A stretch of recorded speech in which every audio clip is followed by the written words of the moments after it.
E então, irmãos, nós vimos algumas seitas, né? E vimos a diferença da nossa crença, né, como cristãos evangélicos ou protestantes, e a diferença de outras igrejas, como, por exemplo, a gente viu Adventista Sétimo Dia, nós vimos Testemunhos de Jeová, nós vimos os Mormons, nós vimos a Igreja Católica e nós vimos também o Espiritismo, certo?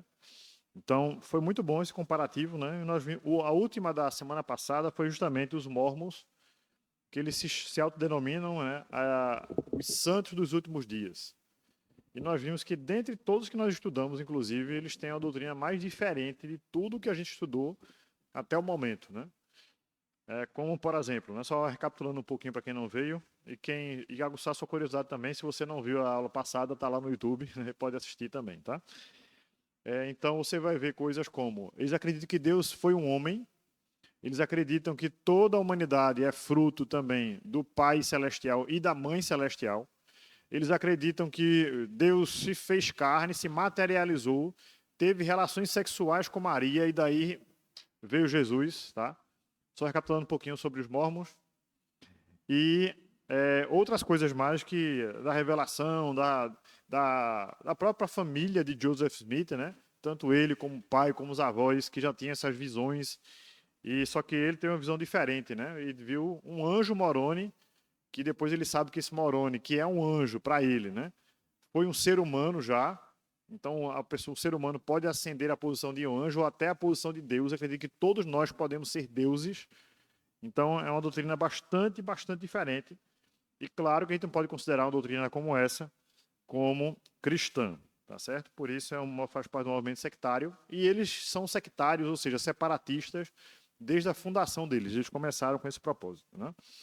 Bem, hoje nós vamos falar mais sobre heresias modernas. Pode passar o próximo. Queria pedir a ajuda de uma pessoa para poder ler esse texto aqui de Atos 20, de 29 e 30.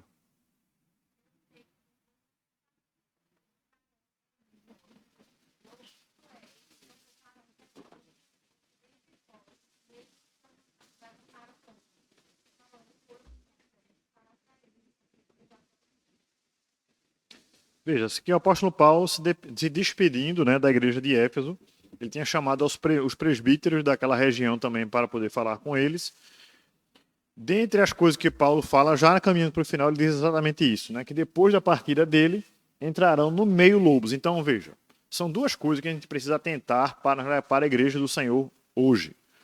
Que pessoas externas, elas entram no meio da igreja com um propósito já errado, certo? Então, isso acontece muito nas igrejas. Tem gente que entra com propósito, por exemplo, recentemente eu vi um vídeo que circulou bastante na internet de uma mulher que ela diz assim, eu já fui protestante, já fui evangélica, não sou mais, hoje eu sou muito mais inclinada a Umbanda, isso palavras dela, tá? Sou muito mais inclinada a Umbanda, eu acredito nos orixás, ela falando, e a gente tem uma grande oportunidade, né, de ir disseminar a nossa crença, a nossa ideologia no meio da igreja. Por quê? Aí você está louca? Eu falei, não, entenda, a gente vai falar para os adultos, não. As igrejas são muito carentes de criança, para pessoas que trabalham com crianças. Então, o que eu estou. Isso é numa live, viu, gente? Não foi com vergonha, não foi numa região secreta, foi numa live, veja. A gente se infiltra nas igrejas para a gente poder ensinar, a gente passa o tempo na igreja, se torna professor de criança, na criança não tem supervisão, não tem nada, e a gente começa a doutrinar as crianças das igrejas na nossa ideologia. Tá? Então você vê assim, a intenção satânica mesmo, né? Para poder desvirtuar nossos filhos em relação a tudo, né? Não só a crença em si, mas a ideologia dela progressista.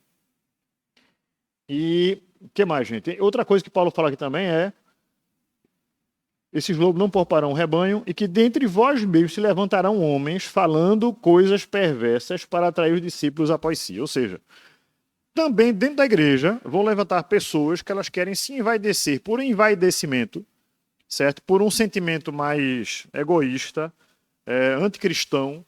Essas pessoas elas querem se levantar no meio da igreja para atrair pessoas, seguidores delas, para que elas possam se colocar numa posição mais de autoridade. tá? E você vai ver muitos segmentos por aí, até como a gente está falando dos movimentos separatistas, né? Eles surgiram, a grande maioria deles surgiu no meio da igreja. Então são pessoas que às vezes tiveram, entre aspas, experiências com Deus, né? E dessa experiência as pessoas quiseram então levantar, fazer um movimento e arrebanhar pessoas e daí por diante, tá certo? Então muitas das seitas que existem hoje, a grande maioria delas, elas surgiram no meio da igreja, tá certo? E isso é muito curioso, que acaba sendo um cumprimento da profecia também do apóstolo Paulo. Pode passar o próximo. Quem pode ler esse próximo aí, por favor? Cuidado com o falso profeta, que se apresenta a você disfarçado de ovelhas, mas por dentro são lobos ferozes. Pelos seus frutos vocês conhecerão. Então veja, isso aqui é a palavra de Jesus dizendo que os falsos profetas eles vão surgir, né? Eles se apresentam como lobos vorazes e eles vão... a gente vai conhecer quem são eles pelos frutos. Agora, gente, aí vem um sinal grande de alerta. Prestem muita atenção no que eu vou dizer agora para vocês. Será que nós estamos vendo nitidamente, realmente, nós conseguimos discernir quem é uma ovelha e quem é um lobo pelos seus frutos? Veja. Você pode até dizer assim, não, pastor, mas se a pessoa estiver fazendo coisas erradas, a gente nota. Mas a pessoa pode não estar fazendo coisas erradas de uma forma tão nítida para você.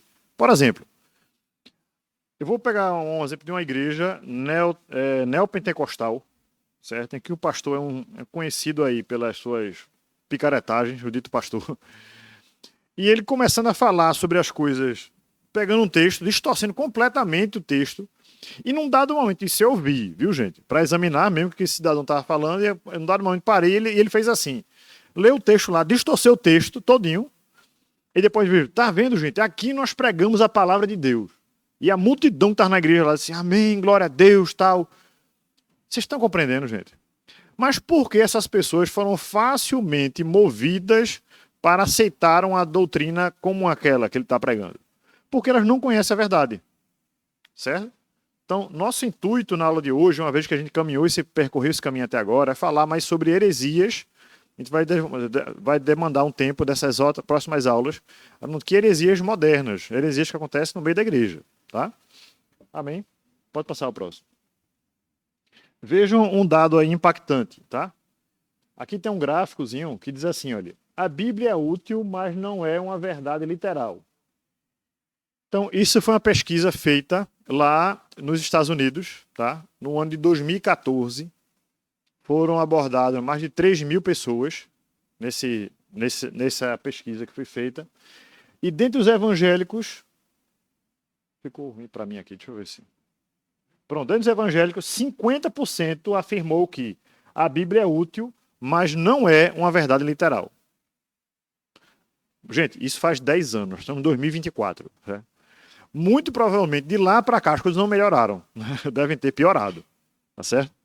Então, em 2014, já se acreditava, 50% dos evangélicos acreditavam que a Bíblia é útil, mas não é uma verdade literal. Dos católicos, 49%. E dos não cristãos, 57%. Veja que coisa, né? Então, é uma coisa assim alarmante, tá? E eu vou dizer uma coisa para vocês, irmãos. Como professor de teologia, eu ensino teologia desde... Acaba entregando a idade, né, quando a gente fala essas coisas, mas... Acho que 2012... 2012 eu comecei a ensinar teologia. Certo? Mas na igreja eu já ensinava também, em classe de adolescentes, jovens, etc., há tempo. Mas teologia eu comecei a ensinar em seminários e faculdade de teologia desde 2012. Então, veja, eu estou dizendo isso por quê? Porque as classes que eu ensinei, em sua grande maioria, são classes plurais de várias denominações diferentes, como eu falei aqui na aula passada. E é muito estranho, irmão, você ver pessoas que têm anos e anos e anos na igreja, mas desconhecem assuntos básicos da teologia. É assustador. Entendeu? Você vê o analfabetismo bíblico teológico é alarmante. Certo? As pessoas, às vezes, não sabem, com uma linha, explicar, por exemplo, falar sobre Deus, o mínimo. Estou falando sobre o mínimo, tá, gente? sobre Deus, sobre salvação, sobre como a salvação se dá, a grande maioria dos crentes hoje, posso dizer isso com absoluta certeza, eles acreditam que evangelização é chamar para a sua igreja. Vamos evangelizar? Vamos. Vai entregar folheto e chamar para a igreja. Entregar folheto e chamar para a igreja. Entendeu? Mas para desenvolver um pensamento lógico, certo? Porque você acredita na Bíblia, acredita em Jesus, porque você defende a fé cristã, a esmagadora maioria não tem condições mínimas para fazer isso. Isso é muito preocupante, gente. É por isso que hoje, vejo, um outro dado, eu trouxe aqui na outra aula, em torno de 75% dos nossos jovens que entram nas universidades, eles saem da igreja. Veja, como isso é preocupante. Por quê? É porque na universidade eles falam coisas que mostram que a Bíblia está errada? Não. É porque na universidade, muitas vezes, eles vão falar coisas que muitos dos ensinos hoje, eles são contrários à palavra, e a pessoa, por não ter fundamentação bíblica, teológica, ela acaba se afastando mais.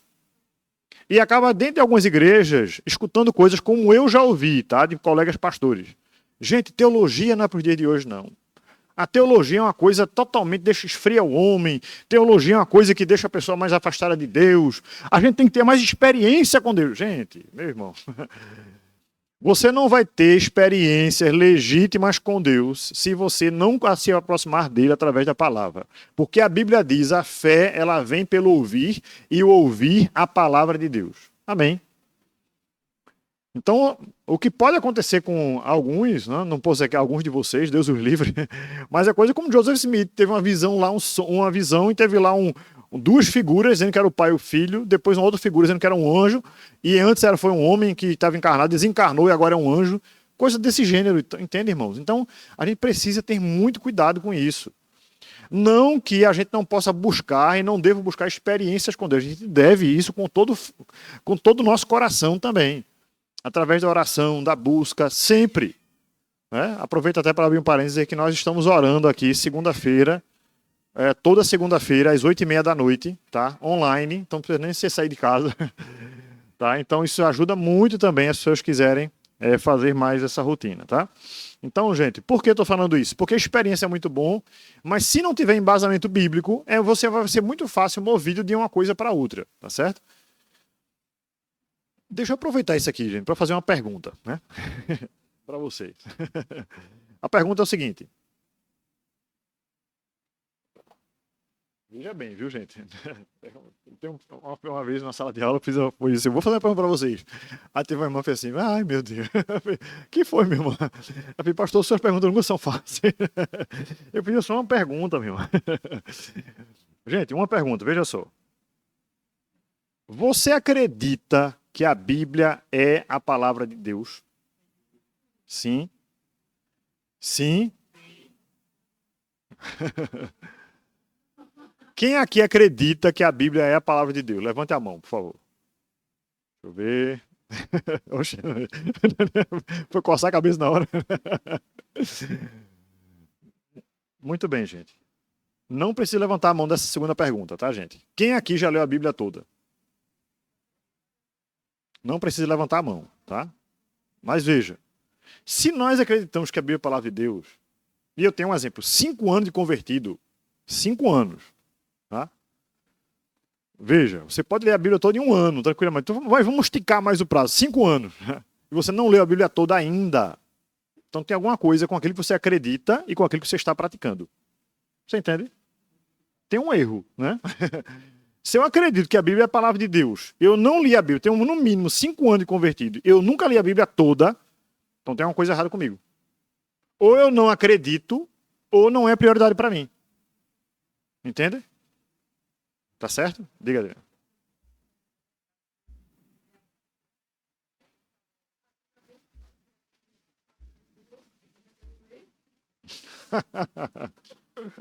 Ai, ai. Dá uma cajadada, né? Essa abençoa. Então, gente, a gente precisa mesmo, né, ter mais comprometimento com aquilo que nós acreditamos, tá? Se nós acreditamos que a Bíblia é o nosso manual de fé e prática, como diz a Reforma Protestante, nós devemos viver de tal forma, tá? A Bíblia é 100% verdadeira em tudo que ensina. Escute só, irmãos. Evangélicos, 36% acreditam dessa forma. 36%. Menos que 40% acredita que a Bíblia é verdadeira em tudo que ensina. Católicos, 33%. Não cristãos, 19%. Tá? Então, veja só. Que coisa, né? Então, menos que a metade, né? Menos que 60% dos cristãos não acreditam que a Bíblia é verdadeira em tudo que ensina. Certo? Aí você vai ver coisas como... Aí eu preciso citar nomes aqui, porque para os irmãos entenderem bem o que eu estou dizendo. Né? Pastor Ed Renekiewicz, né? Expulso da Igreja Batista, da Convenção da Igreja Batista. Fez um vídeo recentemente de 19 minutos se justificando depois que foi expulso. Né? Pastor Ed Renekiewicz. Que é, inclusive, pastor da igreja daquele... O nome dele? É Paulo César Baruch. Né? Paulo César Baruch é da igreja dele. E o que acontece? Mas, assim, só fazer uma distinção, tá, gente? Nas músicas, Paulo César Baruch, eu não vi nada que desabonasse, até porque ele gosta de músicas antigas também, algumas novas também, que também não vem nada contra a palavra. Mas o pastor Ed Renekiewicz, ele disse que com todas as letras, dizendo que a Bíblia, ela precisa ser atualizada. Certo? Ele diz com todas as letras que a Bíblia, você não pode pegar a Bíblia e aplicar para os dias de hoje. Certo? Não pode.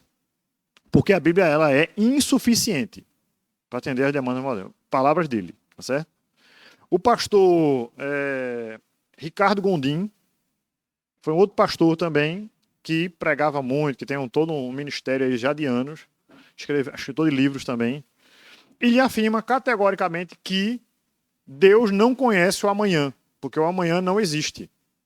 Deus, ele está inserido para ele, Deus está inserido na história, e Deus conhece tudo até o momento de hoje. O de amanhã não, porque amanhã não existe ainda.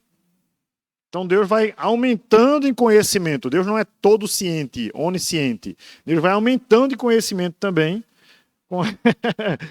A expressão é essa mesmo. Então tem muitas teologias assim, né? Ou, por exemplo, vamos pegar algumas outras doutrinas que a gente já falou aqui, né? O Espiritismo, né? Acredita que todos serão salvos no final, né? Então, essa teologia, né, de que universalismo, que todos serão salvos, se todos serão salvos, o inferno não existe. Certo? Se o inferno não existe, as passagens que falam do inferno na Bíblia ou estão erradas ou não devem ser compreendidas como a gente compreende hoje. Ou seja, eles defendem, em última análise, que a Bíblia precisa ser reinterpretada nesses pontos. Compreende? Então, isso é muito sério, gente. Tá?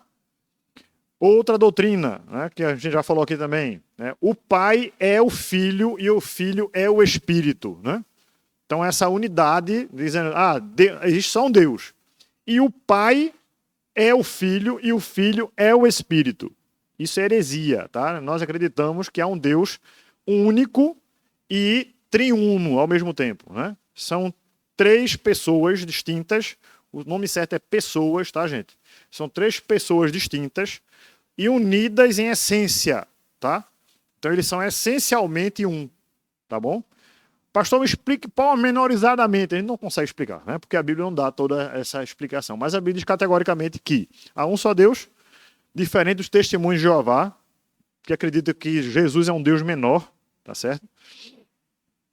Ou como os testemunhos de Jeová e também os adventistas, que acreditam que Jesus é também um arcanjo Miguel, certo? Então, eu estou falando assim claramente, irmãos, porque às vezes no meio da igreja, muitos dos cristãos evangélicos de igrejas sérias acreditam que Jesus é um Deus menor. Não verbalizam isso, entende? Mas na prática acredita. Por exemplo, se eu perguntar, e como eu perguntei recentemente na turma que eu estava ensinando sobre comunicação do evangelho, eu perguntei, gente, nós devemos orar a quem? Aí, alguns disseram assim, nós devemos orar ao Pai, pastor. Eu fiz, e ao Filho e ao Espírito não? Não, a oração tem que ser ao Pai. Eu fiz mesmo, né? Eu fiz assim, e quando Jesus diz assim, olha, peçam a mim. Você vai orar ao Pai em nome do Filho ou pode orar diretamente ao Filho? Porque ele está dizendo, peça a mim, não é peça ao Pai em meu nome, entende? Então veja, se há um só Deus, você pode orar ao Pai, ao Filho e ao Espírito, irmão, porque é um só Deus, entende? Não há problema em relação a isso. Compreende? Então, isso é uma coisa básica, mas que a grande maioria dos evangélicos, às vezes, se perdem nisso. Tá certo? A gente precisa ter esses cuidados com qual tipo de doutrina que eu estou dando ouvidos. Por que eu estou falando isso aqui? Você faz parte, que faz parte daqui, você faz parte de uma igreja séria, de uma igreja bíblica. Amém?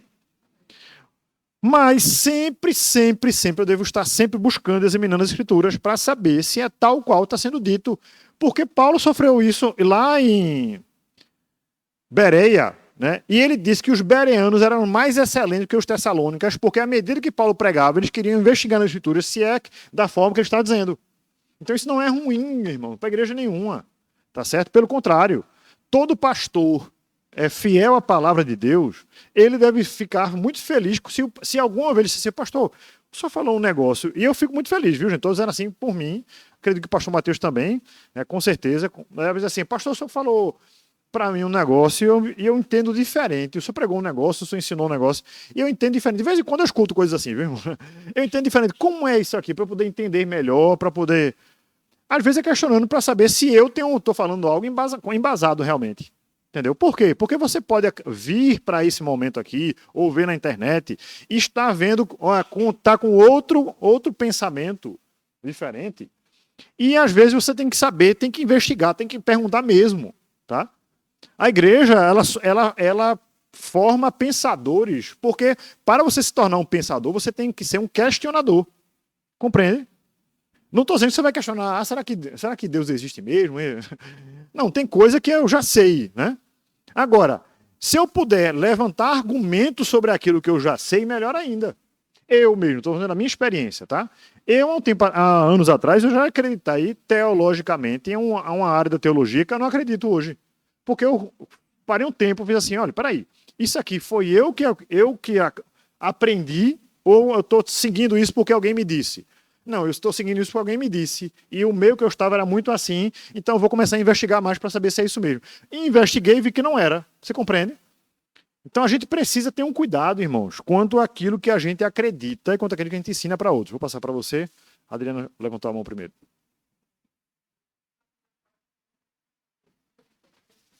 Sim, exato.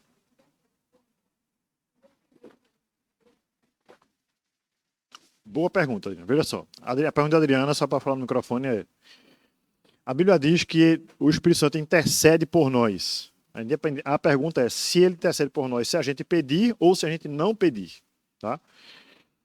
A Bíblia não entra nesse mérito, mas a gente pode ter alguns argumentos por inferência. Tá? Por inferência, o texto não diz que a gente precisa estar orando para o Espírito Santo, então, tomar uma atitude intercessora por nós. Tá certo? Eu entendo esse texto como se fosse mais um pai, uma mãe, que o seu filho às vezes está no caminho errado e o pai e a mãe estão intercedendo pelo filho, clamando a Deus por ele, entende? Então eu entendo que independe da ação do ser humano fazer algo e o Espírito Santo então interceder por nós, mas às vezes nós estamos tão assim afastados ou praticando coisas erradas que o Espírito Santo ele intercede por nós para que nós voltemos ao caminho correto, entende? Eu vejo esse texto dessa forma, tá? Mas como eu disse, não estou dizendo que o texto está afirmando assim. Estou dizendo que, por inferência, eu entendo dessa forma, tá? Diga, Dani.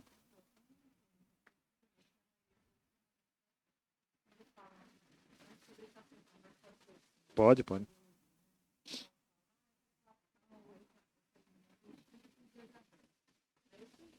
Uhum.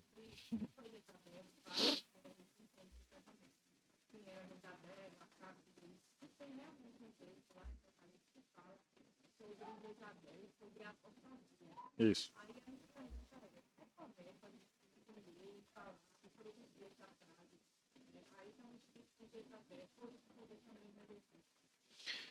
Muito bom. Veja só. A gente, de uma forma geral, irmãos, eu vou replicar a pergunta dela já já, mas deixa eu só explicar uma coisa para vocês. De uma forma geral, a gente deve ter muito cuidado com os jargões evangélicos, né? Os jargões, normalmente, pode ser começar até se aplicando da forma correta, mas depois se populariza, você começa a aplicar de formas divergentes, né? E até contrárias ao que o texto sugere, tá? Então, de uma forma geral, eu não gosto de usar jargões, certo? Vou usar um exemplo clássico antes de voltar para a pergunta de Dani. a gente deve orar, a Bíblia diz várias passagens, em nome de Jesus. Né? Veja, só para deixar bem claro em relação a isso, antes de continuar aqui, esse assunto não se preocupe, viu, irmão? Eu estou mais preocupado com o tempo hoje, porque a gente tem até meio-dia. Não, estou brincando. A gente vai dividir esses assuntos agora até o final, falando sobre heresias que acontecem no meio da igreja, tá? Aí veja bem, o nome de Jesus, né?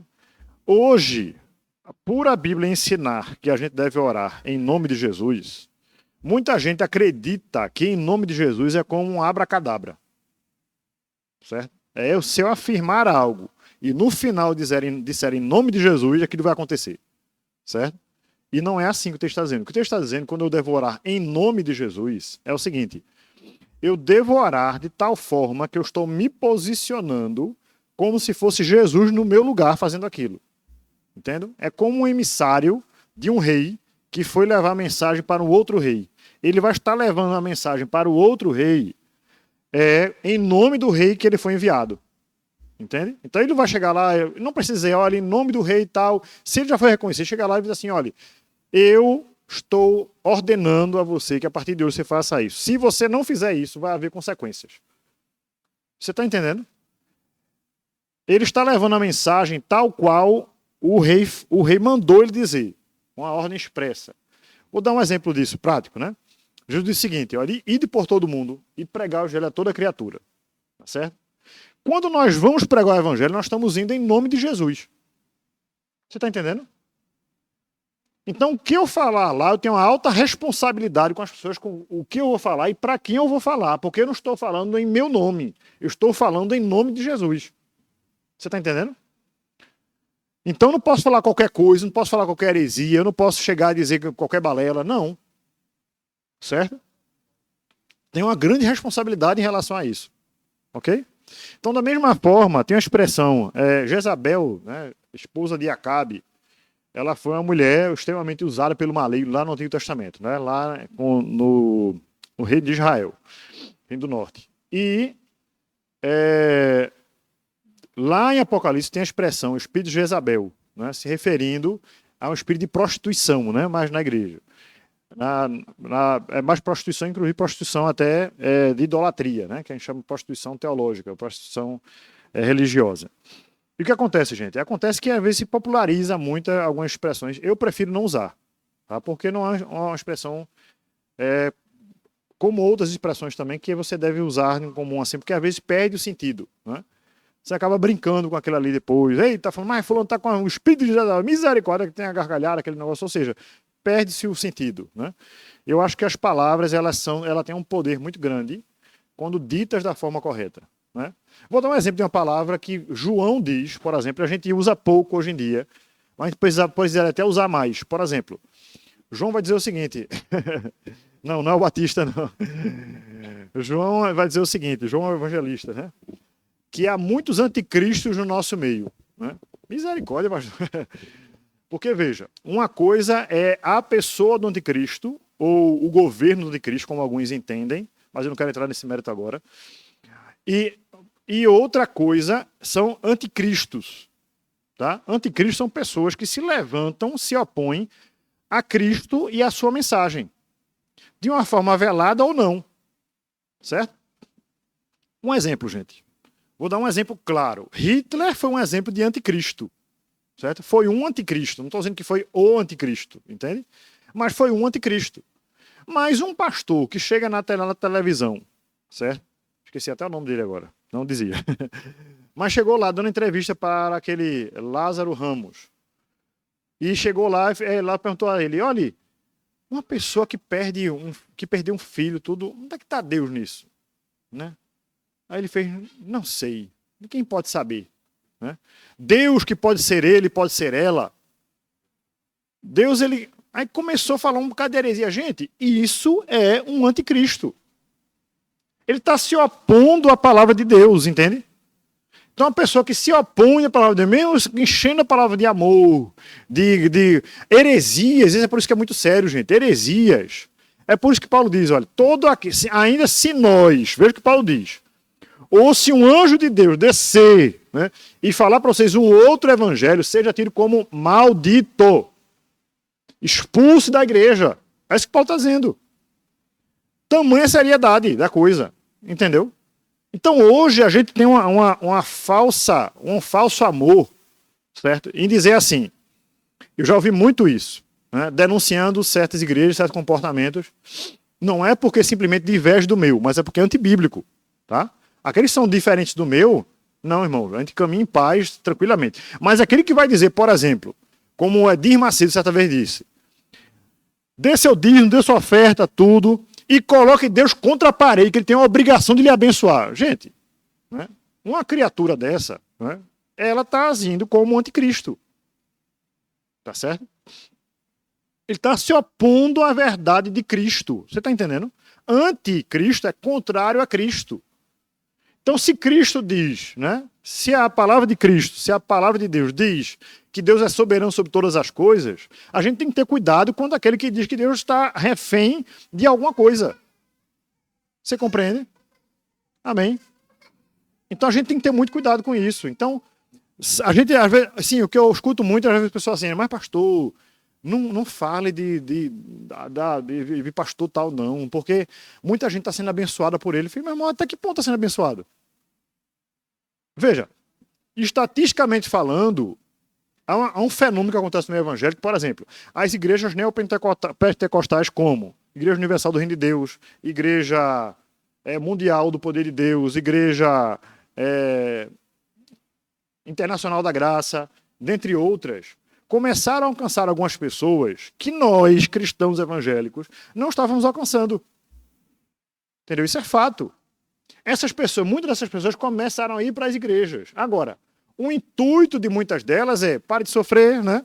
Receba aqui sua bênção, entre na 7 semanas de não sei o que, você vai ser abençoado, e etc, etc, etc. Só que, o que é que Deus fez em relação a isso? Vocês começaram a frequentar a igreja, e depois dizendo assim, poxa, eu preciso de algo mais sólido na palavra, entende? Aí saíram dessas igrejas e estão indo para as igrejas evangélicas. Ou seja, essas igrejas acabaram servindo como porta de entrada. Certo? Então a gente tem que ter muito cuidado com aquilo que é bíblico, com o que não é bíblico e o que Deus pode fazer. Não é porque uma pessoa ela era sem religião, ateia, viu um demônio se manifestando, aí depois soube que aquele demônio levaram a pessoa para um terreiro de Umbanda, e aquele demônio foi expulso ou acalmado ali naquele terreiro de Umbanda, que a pessoa viu um sobrenatural, que aquilo ali serviu para ela acreditar que existe um céu e um inferno, que Deus é com aquele segmento, você está entendendo, gente? Porque às vezes a gente pensa que no resultado, aquilo mostra para a gente claramente se é de Deus ou se não é. E não é assim. Por exemplo, não é porque é um milagre, se acontecer um milagre, foi Deus que fez e Deus está ali. Certo? Ah, pastor, mas está tendo cura ali. Gente, não é porque está tendo cura que você vai correr atrás, não. Certo? Não é porque está tendo... Oi? Pode, sim. Eu já falei isso, inclusive, em outras aulas.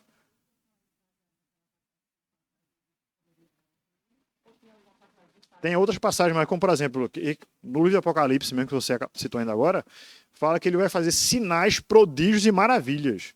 Entendeu? Dentre os sinais, pode haver, sim, cura. Eu já falei em outra aula, por exemplo, sobre o Dr. Fritz, né? Quem é mais antigo aí já ouviu muito falar do Dr. Fritz. Eu vi, gente, uma reportagem, tem lá o cara com caroço do tamanho do mundo nas costas. E ele vinha, na verdade, era um médium espírita que dizia que vinha sobre ele o espírito do Dr. Fritz, que era no meio da Segunda Guerra Mundial, se eu não me engano. E ele ia até a pessoa, incorporado com esse espírito, e fazia cirurgias espirituais, né? Então, nesse aqui eu vi, ele cortava lá aquele abscesso, né, gigante lá, cortava lá com bisturi, não caía uma gota de sangue, colocava a mão dentro daquele negócio lá, tudo, tirava algumas coisas lá de dentro, sem cair uma gota de sangue, depois fechava e a pessoa estava curada. Entende? E muitos outros relatos de cura assim também. Aquele João de Deus também, gente. Né? Tem muitos relatos lá de pessoas que foram curadas através dele. E você viu o escândalo depois dele em relação com mulheres aí, em geral, né? Então, é isso que eu estou dizendo. Não é porque tem um sinal que aquilo ali é de Deus. Tá? A gente tem que ter muito cuidado com isso. Tá certo? Pode passar o próximo. Veja. Deus é Pai. Deus o Pai é mais divino que Jesus. 31% concorda dos evangélicos. E tem uma porcentagem menorzinha ali que está sem número, mas não sabe, e a grande maioria discorda. Mas há 31% dos evangélicos que concorda que Deus Pai é mais divino que Jesus. Certo? Veja que coisa, né? Próximo, Jesus foi a primeira criação de Deus. 27% dos evangélicos acreditam que Jesus foi a primeira criação de Deus. Ou seja, quando a Bíblia diz, por exemplo, né, que ele é o primogênito de toda a criação, alguns dizem assim, olha aí, tá vendo? Foi criado primeiro, que é tudo, né? E não é isso que o texto está dizendo, né? O que o texto está dizendo é que ele veio a ser o primeiro de toda a criação, como se tivesse proeminência em toda a criação, certo? E ali tu está falando da obra salvífica de Jesus, tá? E não da origem de Jesus, é outra coisa, certo? Então, por exemplo, Jesus é o primogênito dos mortos. Mas Jesus morreu primeiro, pastor? Não teve tantos outros que já morreram, porque ele é o primogênito dos mortos. Porque ele foi o primeiro que morreu e ressuscitou com o corpo glorificado, tal qual eu e você teremos na glória. Entende? Todos os outros morreram, mas não ressuscitaram com o corpo glorificado. Até quem morreu e ressuscitou, como o caso de Lázaro, por exemplo, voltou a morrer de novo, né? Mas Jesus morreu e ressuscitou e não voltará a morrer novamente. Pode falar, David. Vão morrer. Não, na verdade, sim. Foi só brincadeira. Foi brincadeira porque é o seguinte, veja só. Tem alguns que acreditam que as profecias, os dois testemunhas que vão acontecer lá em Apocalipse, são justamente aqueles dois que não morreram, né? Elias e Enoque, né? Alguns afirmam que são, mas isso assim, é uma suposição teológica, tá, gente? Não está errado a gente supor, mas está errado sinais como verdade sem embasamento para isso, tá? Mas veja, por isso que eu brinquei dizendo que eles vão morrer. Mas foi brincadeira, tá? Aí não provaram da morte, eles foram realmente agraciados com o Senhor para não morrerem.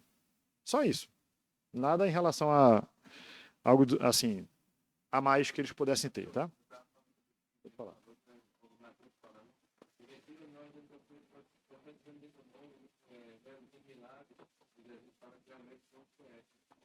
Exato. Exato. E veja só, gente. Esse texto aí de Mateus 7, né, que fala sobre isso, é bem curioso, porque imagine, eu não imagino uma pessoa diante de Deus falar uma mentira. Você entende? Eu imagino que ela está tão convicta ali diante de Deus, porque ela provavelmente fez coisas assim. Você está entendendo? E aí está o grande problema. Qual é o grande problema? É a pessoa estar tão longe de Deus e não se perceber que está distante de Deus. É a pessoa nunca teve uma conversão genuína e imaginar que se ela morrer hoje, ela vai para o céu. Isso é um grande problema, gente. E é por isso que a gente está denunciando aqui seitas e heresias, falando até alguns nomes aqui. Por quê? Para que a gente entenda, gente, o quão perigoso é isso. Tá certo? Por quê? Porque senão, o que acontece em muitas igrejas hoje, muitas, tem pessoas que vão para a igreja regularmente, certo? Mas no dia a dia estão sendo pastoreadas por outro pastor. Acontece muito, certo? E não há um problema em relação a isso se a corrente teológica estiver alinhada com aquilo que a gente acredita. O problema é se estiver em desacordo, você entende? Tem que pode dizer assim, eu ouvi pessoas, olha pastor, eu estou aqui na igreja, não era o pastor dela, né? Era um outro pastor, a igreja que eu faço parte lá também. E a pessoa chegou e disse assim, olha, mas o ministério, eu apoio, eu ouço todos os dias e apoio financeiramente o ministério de fulano de tal, que era um herege. Você entende? Não adianta, eu vou dizer o nome só da igreja que ele fazia parte, não adianta ele fazer parte da igreja presbiteriana do Brasil e diariamente ouvir a mensagem do pastor X, que é um herege. Você está entendendo?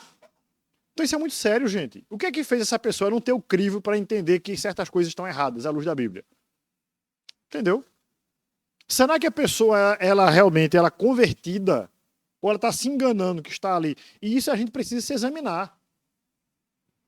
Certo? Não é porque eu acreditei em Cristo, escute bem o que eu vou dizer, viu, gente? Isso é muito forte. Não é porque um dia eu disse, eu acredito em Cristo, eu entrego a minha vida a Jesus, que, de fato, eu sou um cristão, se eu não tiver entendido a mensagem da forma correta. Você está entendendo? Eu posso entregar a vida a Cristo sem ter entendido a mensagem da forma correta, e o Cristo ao qual eu entreguei a minha vida é outro. Você está entendendo, gente? Como é sério isso? Se, por exemplo, vamos pegar o Cristo das Testemunhas de Jeová, tá certo? Foi até uma pergunta que fizeram na outra aula aqui. Mas, pastor, todos não pregam Jesus? Eu falei, pregam, mas Jesus diferente, né? O Jesus das Testemunhas de Jeová, ele não é salvador, certo? Como nós acreditamos que Cristo salvou, expiando o nosso pecado. O Cristo das Testemunhas de Jeová não é Deus, não é o próprio Jeová, é um outro Deus menor, criação de Deus, certo? Então, se eu acredito nesse Cristo, eu estou acreditando num Cristo que não é o bíblico, você entende? A não ser que ele me resplandeça a luz do Evangelho e eu entenda realmente quem é Jesus, qual é a mensagem de Cristo realmente, e eu entregue a vida a Deus, amém. Certo? Ou, claro, quando você às vezes conversa, você não sabe de muita coisa, não. Você começa a aprender algumas, mas o básico em que fez você se converter, mudar de vida, ter algumas sensações que alguns têm, te com o peso tirasse as minhas costas, aí eu chorei compulsivamente com aquele sentimento de pecado, de pecador que eu sou, etc, etc, etc. Isso mostra um arrependimento genuíno. Agora, eu não entendo, gente, sinceramente, uma conversão em que não há um sentimento de arrependimento. Não faz sentido para bíblico. Exato, certo? Como o apresentador aí disse, olha, eu aceitei Jesus na minha vida e não tive que mudar absolutamente nada. Isso é herético, gente. Você entende? Isso é esquisito. Oi? É. Já é. Pois é. Tá, gente? Vamos passar, pode passar o próximo. As pessoas primeiro buscam a Deus, então ele responde com a sua graça. 71% acreditam assim. Veja só, gente. Isso aqui é interessante. Aí vem uma coisa que mais da nossa doutrina aqui também, por isso que eu coloquei esse slide. Há um debate teológico, né, que fala sobre a seguinte: eu vou a Deus primeiro, certo, para receber da graça dele, ou a graça de Deus me alcança e me faz ir até ele, certo? Nós, de confissão de fé reformada, acreditamos que primeiro vem a graça de Deus sobre a minha vida, a graça irresistível de Deus, que me faz entender a mensagem da cruz, certo? E então tomar a minha decisão. Você entende? Não estou dizendo aqui, e aí isso é bom deixar bem nítido, que quem acredita na outra forma é herege. Não estou dizendo isso. Eu estou dizendo que você tem que entender o porquê. Porque, por exemplo, as igrejas batistas acreditam que o homem ele toma a decisão primeiro. Estou dando o nome de igreja para ficar mais claro na sua mente, tá, gente? Que o homem toma o passo primeiro, então ele recebe a Deus, etc. E tudo mais que a gente acredita também acreditam, tá? Assim, do básico da fé, né? Nós temos a base da fé em comum. Então, nós consideramos igrejas como igrejas batistas, em geral, como igrejas genuinamente evangélicas e não igrejas hereges, tá certo? Da mesma forma, eles acreditam que a gente, como a presbiteriana, a congregacional, que acreditam dessa forma também, acreditam também desse mesmo jeito. São também evangélicos, entende? Então, são pontos que não são básicos da fé. Agora, para nós somos reformados, é básico para a nossa fé reformada, entende? Então, isso é interessante a gente saber, tá? As pessoas devem contribuir com seu esforço para serem salvas, 56%. Aí já é um grande problema. Porque entra em algo que eu vou falar na próxima semana de Pelágio, né, ou pelagianismo e o semipelagianismo, certo? Que é algo que, assim, é uma doutrina herética, já foi expulsa da igreja, acho que quarto para... não lembro exatamente o século agora, não vou nem dizer para não errar, mas foi considerada como herética e muitas das pessoas acreditam assim hoje, certo? Nesse segmento que eu estou dizendo, né? Que é alguma participação do homem na salvação. Por exemplo, quando o católico, por exemplo, ele vai dizer o seguinte: você tem que acreditar em Deus, em Jesus, mas Maria é corredentora, veja, e você tem que praticar os 10 sacramentos da Igreja Católica para você tentar ser salvo, né? Porque ainda vai pro purgatório e tudo mais, né? Então, isso é herético, gente. Isso é heresia. Tá? Quando você acrescenta, você tem que acreditar em Jesus, como a gente viu na semana passada, como os irmãos acreditam, e seguir os mandamentos dos mormons em si, Então, acrescenta coisa também à fé. Certo? Todo movimento que diz que você acredita em Jesus e precisa mais fazer alguma coisa, isso é heresia, gente. Amém? Estão compreendendo? Então, a fé para essas pessoas e segmentos é insuficiente. Por último aqui, Deus me ama por causa das coisas boas que eu fiz ou faço. Quem acredita assim? Deus me ama por causa das coisas boas que eu fiz ou faço. Aleluia. Amém, gente. Gente, veja só. Aquela história, a gente vai falar na semana que vem, né? Falando sobre algumas, mais especificamente sobre algumas heresias muito comuns modernas. Mas veja, aquela história de que, irmãos, né? Tem uma música até que eu conheço que diz assim, como se fosse Jesus falando, né? Para a igreja. Amada minha, eu morreria de novo naquela cruz por causa, se preciso for, para receber o teu amor. Né? Veja. Jesus falando para a igreja, né? Amada minha, eu morreria de novo naquela cruz se fosse preciso para ter o teu amor. Gente, isso é lindo e lindamente herético, né? E a gente tem que ter muito cuidado com isso, tá? Ah, olha, Jesus nos ama tanto, mas tanto, mas tanto, que se ele precisar vir de novo, para morrer de novo, para ter o seu amor, ele vai vir. Não, gente, isso é heresia. Tá certo? Então a gente tem que ter muito cuidado com essas coisas, tá? Com o romantismo. Ah, você é o centro de Jesus. Não, não é, meu irmão. Certo? Como diz o pastor David Leonardi. Eu não sei quem gosta dele aqui, mas eu não gosto. Tá? São pregações humanistas, onde coloca o homem no centro, gente. E o homem não é para estar no centro. O centro é Deus. Há uma diferença de antropocentrismo, onde você coloca o homem no centro, e teocentrismo, onde você coloca Deus no centro. Assim também algumas músicas que colocam o homem no centro. Certo? Cuidado com essas músicas. Porque elas mostram por trás uma teologia que tem por trás dessas músicas. Tá? Por exemplo, fizeram até um meme, antes de passar para a Carol, fizeram até um meme recentemente, que parecia assim como se fosse Deus no céu, aí Deus, agora a minha igreja vai orar, vai louvar, né? Vou receber o louvor da minha igreja. Aí de repente começa a tocar lá na igreja, né? Você é um espelho que reflete. Aí Deus, tá cantando para mim ou para o outro, né? Então a gente tem que ter muito cuidado com tudo aquilo, aparentemente, que parece coisa simples, mas coloca o homem no centro. Você está entendendo? Dizer, por exemplo, pegar o texto lá de João 3,16, que Deus amou o mundo de tal maneira que deu seu Filho unigênito para que todo aquele que nele crê não pereça, mas tenha vida eterna, e pegar esse texto e dizer que a gente é o centro de Jesus, é uma coisa completamente diferente, entende, irmão? Jesus, entenda bem, irmão, Jesus não veio morrer na cruz por você simplesmente porque ele ama você. Mas ele precisou fazer um sacrifício tão grande assim, por amor, sim, claro, indubitavelmente, mas porque você é tão miserável que precisou que ele morresse por você. Você está entendendo? Precisou o justo morrer pelo injusto. E é isso que a gente precisa entender. Deus não fez um abracadabra e salvou você, não. Ele precisou encarnar, certo? Morrer, padecer, morrer numa cruz. Que o salário do pecado é a morte, mas como ele não tinha pecado, então ele não tinha que receber o salário do pecado, que é a morte. Ele recebeu o salário que é meu e seu.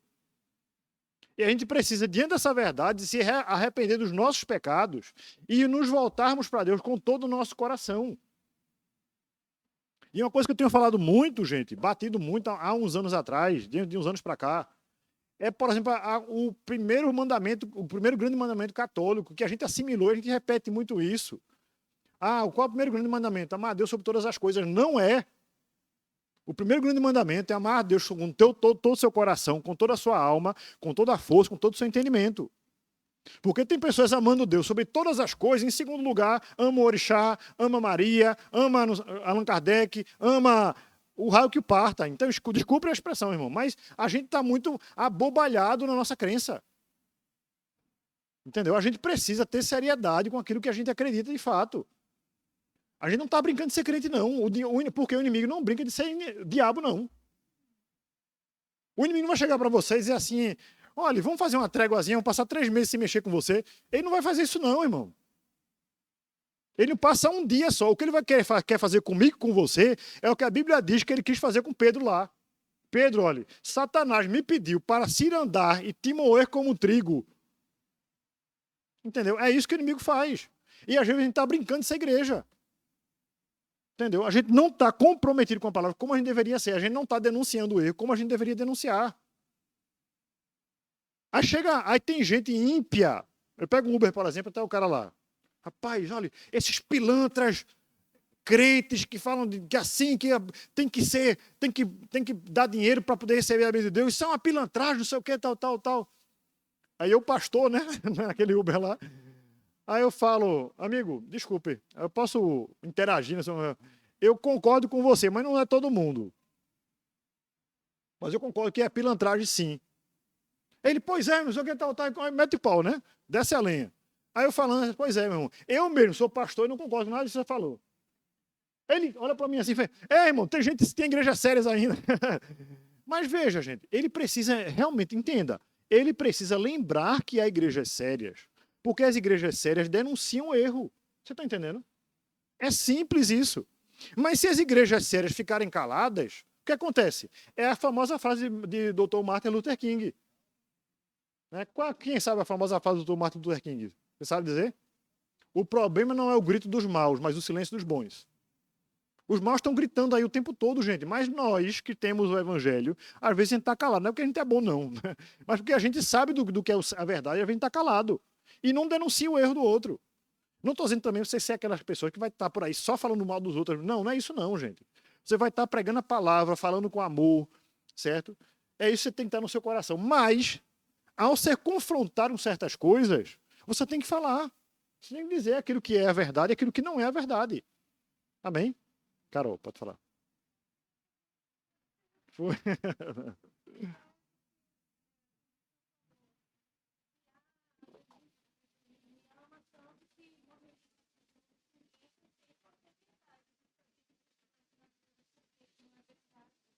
Uhum.